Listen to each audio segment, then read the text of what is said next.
Hello friends, welcome back to my channel Gyan Sankalp. तो friends, आज हम ये हिस्ट्री का प्रैक्टिस सीरीज करने वाले हैं।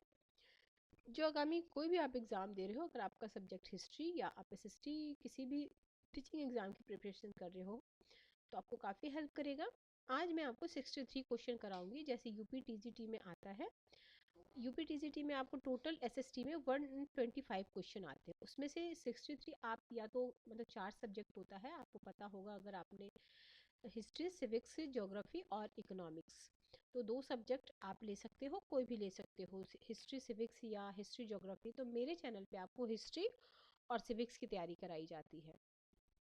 अगर आप अभी तक मेरे चैनल से नहीं जुड़े हैं तो प्लीज़ चैनल को सब्सक्राइब कर लें, और जब सब्सक्राइब करें तो बेल आइकन को भी प्रेस करें, ताकि जब भी मैं आगे वीडियो डालूंगी तो आपको नोटिफिकेशन मिल जाएगा।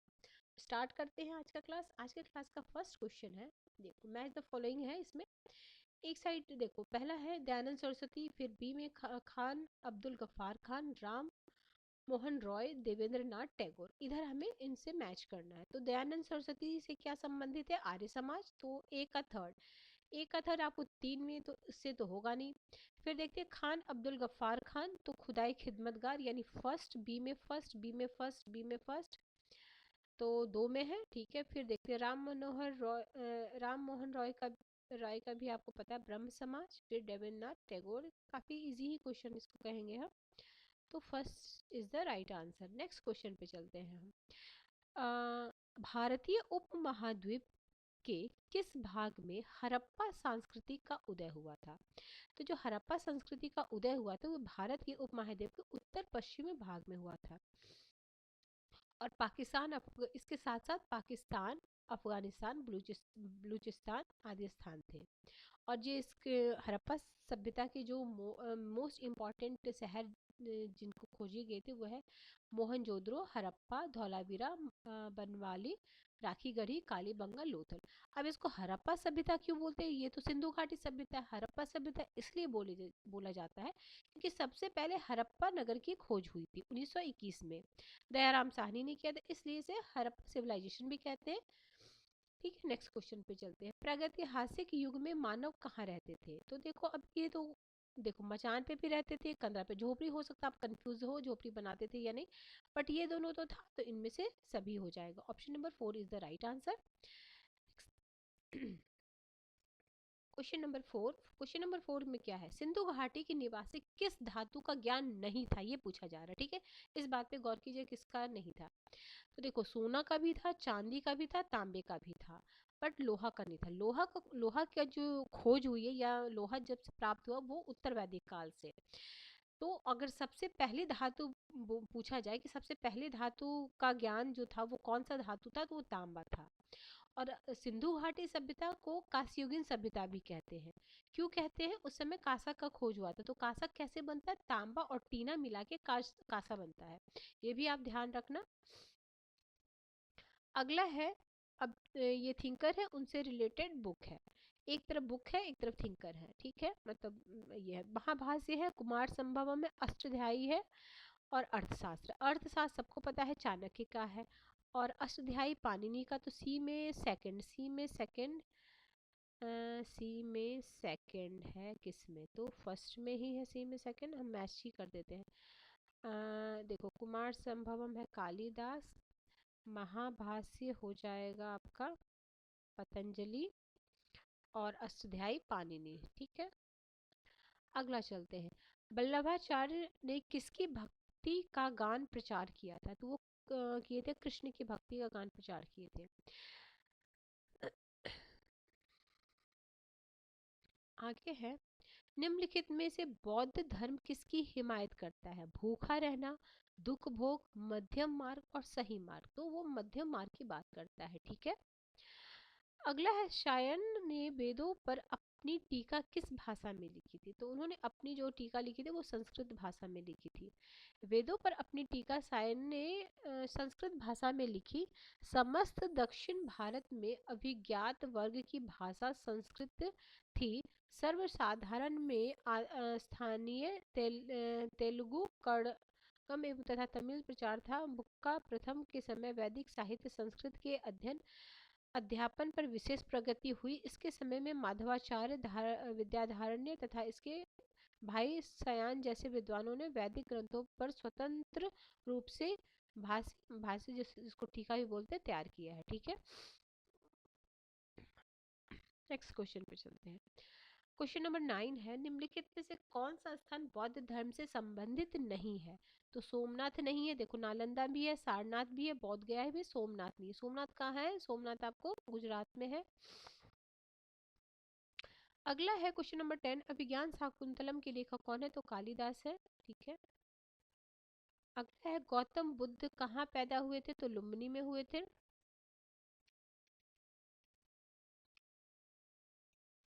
अगला है क्वेश्चन, बुद्ध चरित्र के रचयिता कौन है? तो बुद्ध चरित्र के जो रचयिता हैं वो हैं आपके हरीश अश्व घोष है, ऑप्शन सेकंड। अगला क्वेश्चन नंबर 13 है, शक संवत कब प्रारंभ हुआ था? तो शक संवत 78 ईस्वी में हुआ था। ठीक है, क्वेश्चन नंबर 13 का ऑप्शन सेकंड हो जाएगा।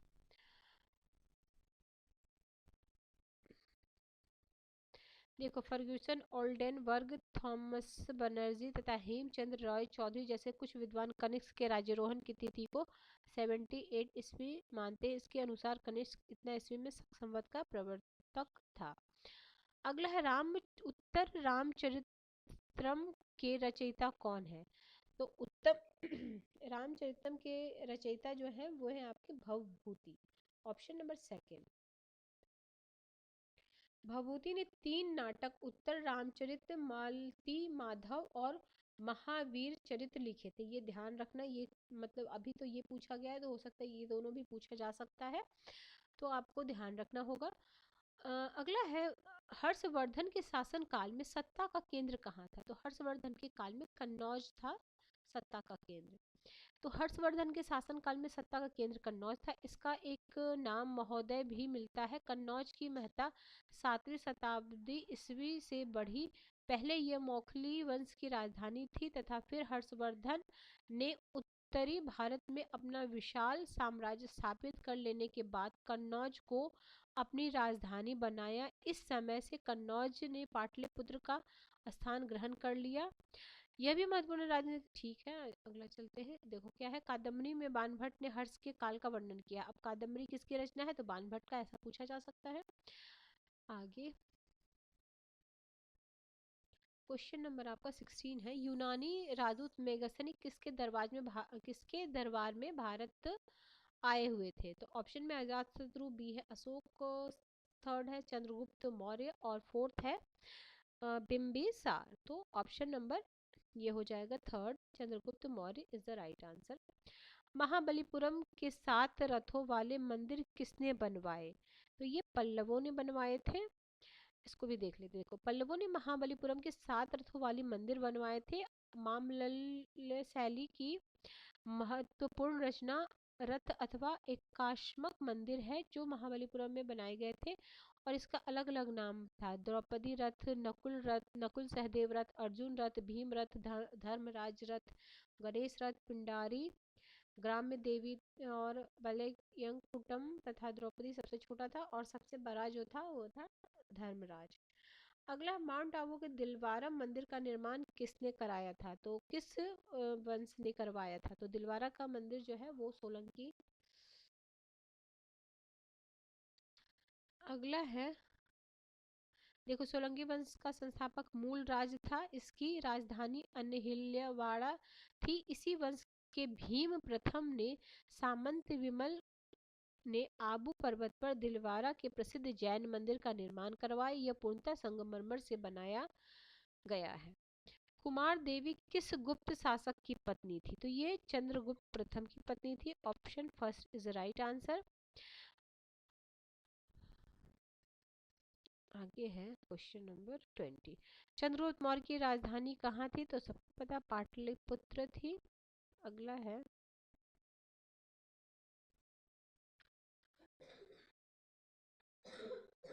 कौन गुप्त शासक नहीं है? देखो रामगुप्त है, समुद्रगुप्त है, चंद्रगुप्त है, तो देवगुप्त नहीं है। ठीक, option number 4 is the right answer.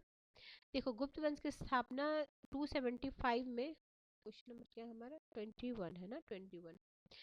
तो 275 में चंद्रगुप्त श्रीगुप्त ने किया था। गुप्त वंश की स्थापना श्रीगुप्त ने किया था। दूसरा शासक महाराजा घटोत्कच का श्रीगुप्त का पुत्र था। चंद्रगुप्त प्रथम ने 319 से, मतलब वास्तविक तो चंद्रगुप्त प्रथम को केवल 319 से 350 महाराजा धीराज की उपाधि धारण की थी। समुद्रगुप्त के दरबारी कवि कौन थे? हरिसेन थे, जो प्रयाग प्रशस्ति लेख की रचना की थी। समुद्रगुप्त के बाद गुप्त वंश का शासक रामगुप्त हुआ, जो अल्पकालीन शासक रहा। चंद्रगुप्त द्वितीय विक्रमादित्य ने लगभग 375 से 415 तक रहा था। विक्रमांक परम भागवत जैसी उपाधि धारण की थी।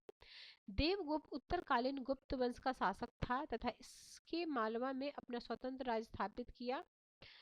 देवगुप्त हर्ष का प्रतिद्वंदी और बंगाल के गौड़ नरेश शशांक मित्र था।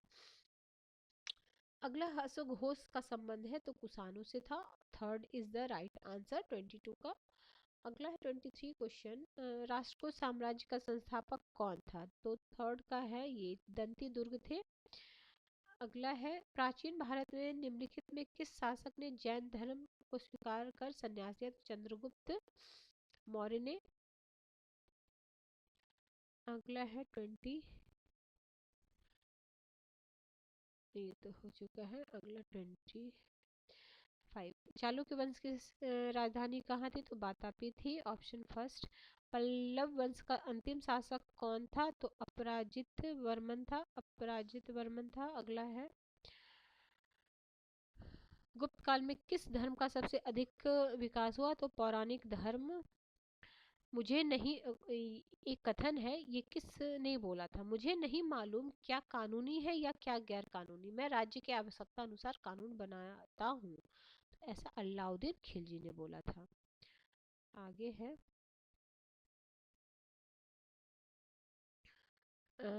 इब्न बतूता किसके शासन काल में भारत आया था? तो Mohammad bin Tughlaq, option number third is the right answer.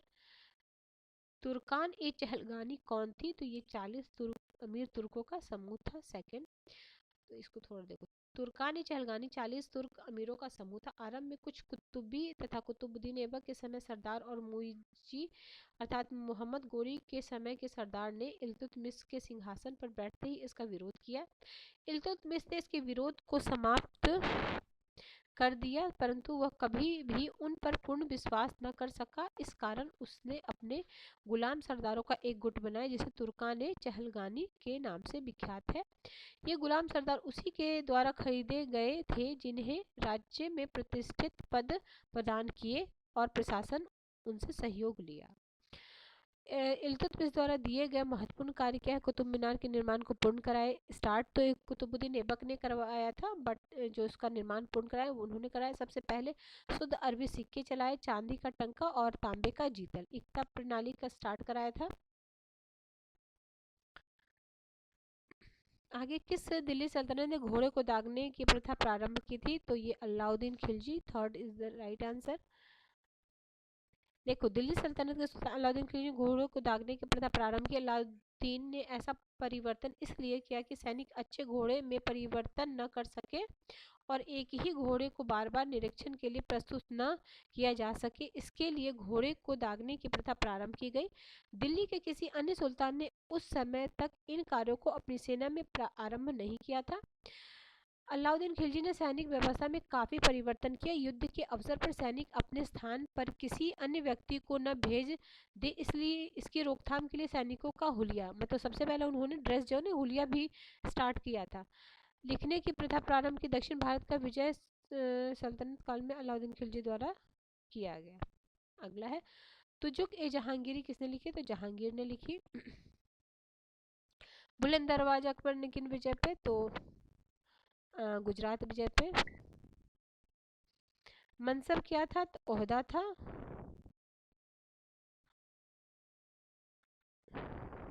आगे है,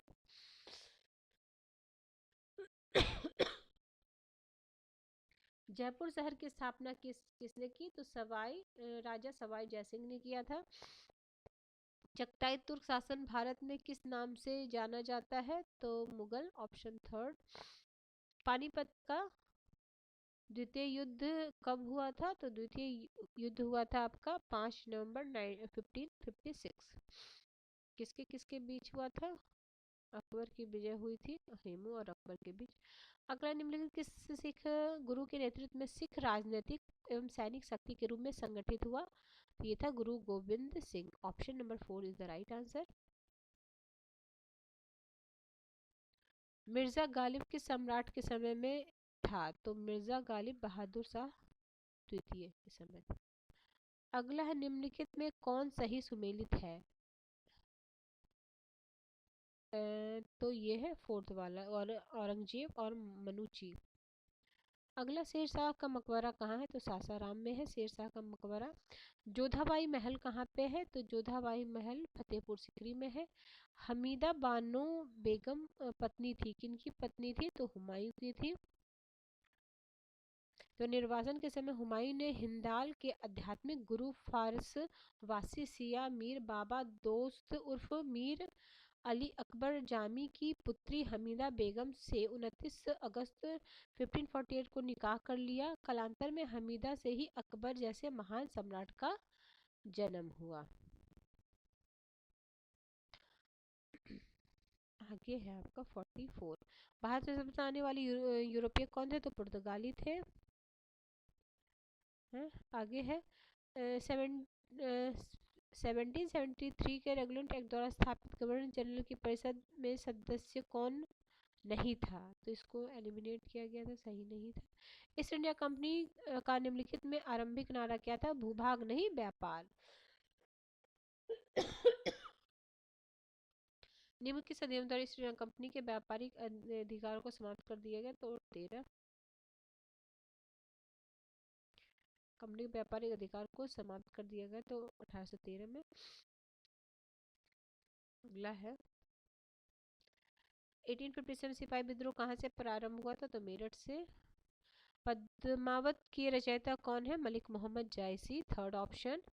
विधवा पुनर्विवाह एक्ट हुआ था तो 1856, सेकंड ऑप्शन। असम चटगांव जैसे पूर्वोत्तर भागों पर विजय प्राप्त करने वाला मुगल सेनापति कौन था? तो इसमें कोई नहीं, चलो आगे है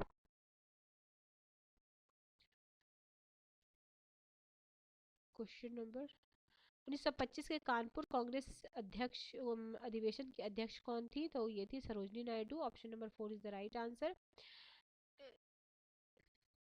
अगला है, देखो इसे मैच ही कर दिया गया है। क्या है? देशबंधु चितरंजन दास। अब देखो इसमें से आपको महात्मा गांधी का पता होगा, थर्ड कस्तूरबा गांधी, देशरानी चिंदन का थी बसंती देवी, फिर है लाल लाजपत राय की पत्नी का नाम राधा देवी, मोतीलाल नेहरू, स्वरूप दे रानी। आगे चलते हैं। निम्नलिखित कौन सा युग सुमेलित नहीं है? कानपुर नाना साहब सही है, झांसी लक्ष्मीबाई ठीक है, ग्वालियर तात्या टोपे ठीक है, कुंवर सिंह नहीं। कुंवर सिंह होते तो बिहार होता तो सही होता, इलाहाबाद उत्तर प्रदेश के नहीं थे, बिहार सही होता। आगे है इलाहाबाद से लियाकत अली थे और वो थे कुंवर सिंह बिहार से।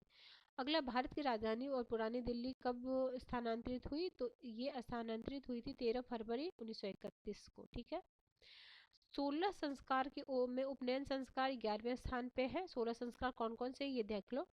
गर्भाधान, पुंसवन, सीमांतोन्नयन, जातकर्म, नामकरण, निष्क्रमण, अन्नप्राशन, चूड़ाकरण, कर्णवेद, विद्यारंभ, उपनयन, वेदारंभ, केशांत, समावर्तन तथा विवाह, और सबसे लास्ट में अंत्येष्टि।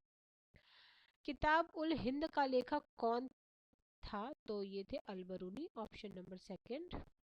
रामायण लिखी, तो बहुत इजी क्वेश्चन, वाल्मीकि। और रामायण कितने खंड में? तो 7 खंडों में है। कौन कौन है ये भी जान लो। पहला है बालखंड, फिर है अयोध्या कांड, फिर अरण्यक कांड, फिर किष्किंधा कांड, सुंदर कांड, लंका कांड, उत्तर उत्तर कांड, ठीक है।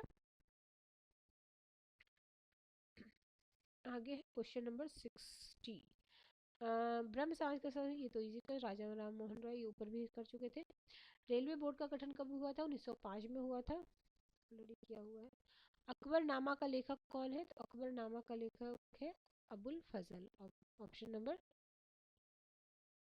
सेकंड, ठीक है। हमारा हो गया ना टोटल, हाँ ठीक है फ्रेंड्स, आज हमने 63 क्वेश्चन किए हैं हिस्ट्री के, मोस्ट इंपॉर्टेंट, आपको काफ़ी हेल्प करने वाले हैं।